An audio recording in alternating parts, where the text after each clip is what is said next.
Sri Ramanujar tour family members எல்லாருக்கும் வணக்கம். இன்னைக்கு நம்ம அந்திலி ஸ்ரீ லக்ஷ்மி நரசிம்மர் கோவில் பற்றி பார்க்க போகிறோம். இது பார்த்திங்கன்னா தென்பண்ணை ஆற்றங்கரையோட அமைந்திருக்கு. இது விழுப்புரம் மாவட்டத்தில் அமைஞ்சிருக்கு. இந்த கோவில் பார்த்திங்கன்னா சுமார் 1600 வருஷத்துக்கு பழமையான கோவில். இது ஒரு சின்ன கோவில் தான். இதில் விசேஷம் என்னென்னா, இது கருடர் மாதிரி இருக்க ஒரு பாறை மீது அமைஞ்சிருக்கு இந்த கோவில்.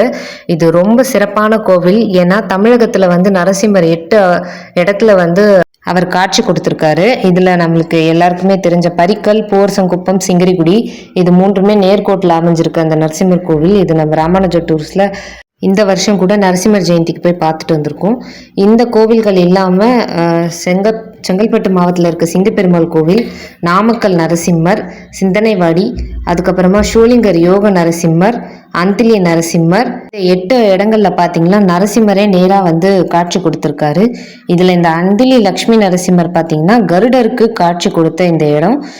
கருடர் ரொம்ப சோகமா தான் என்ன தவறு செஞ்சிட்டோம், விஷ்ணு பரமாத்மா எப்பவுமே நம்ம மேல தானே வாகனமா ஏறி போவாரு, நம்ம இல்ல இந்த நரசிம்மர் அவதாரம் மட்டும் இப்படி தூண்ல இருந்து அவதரித்தாரு அப்படின்னு சொல்லிட்டு இந்த கருடர் ரொம்ப சோகத்துல வைகுண்டத்துல பூலோகத்துக்கு அந்திலி பகுதியில ஒரு பாறை மீது அமர்ந்து கடும் தவம், உணவு தண்ணீர் இல்லாம கடும் தவம் புரிகிறாரு.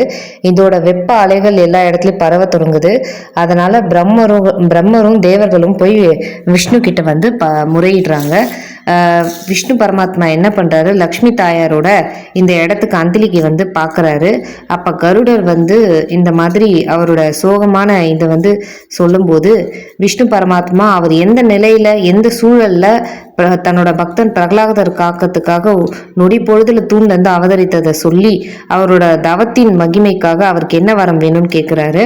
உடனே தானுமே நரசிம்மர் அவதாரத்துல காட்சி கொடுக்கணும்னு விஷ்ணு பரமாத்மா கிட்ட கேட்கிறாரு. அதன்படி நரசிம்மர் இங்க தாயார் இல்ல மடியில அமர வச்ச மாதிரி அவருக்கு கருடருக்கு இந்த இடத்துல காட்சி கொடுக்குறாரு. அதன்படியே இங்க மூலவரும் பார்த்தீங்கன்னா லக்ஷ்மி நரசிம்மரா நம்மளுக்கு பிரதிஷ்டை பண்ணியிருக்காங்க.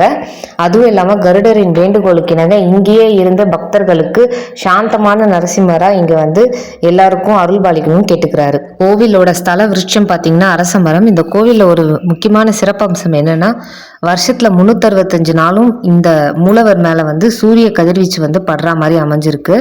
இந்த கோவில் பார்த்தீங்கன்னா கேள்விப்பட்டு வியாசராஜர், அதாவது அடுத்த பிறவில இவர் ராகவேந்திரரா பிறக்கிறாரு. இந்த வியாசராஜர் இந்த கோவில் பத்தி கேள்விப்பட்டு இங்கேயே கொஞ்ச நாள் தங்கி இங்க பின்னாடியே பார்த்தீங்கன்னா ஆஞ்சநேயருக்கு ஒரு தனி சன்னதி அவர் அமைக்கிறாரு. இப்பட்ட சிறப்புமிக்க கோவிலை எல்லாரும் கண்டிப்பா தரிசனம் பண்ணும்.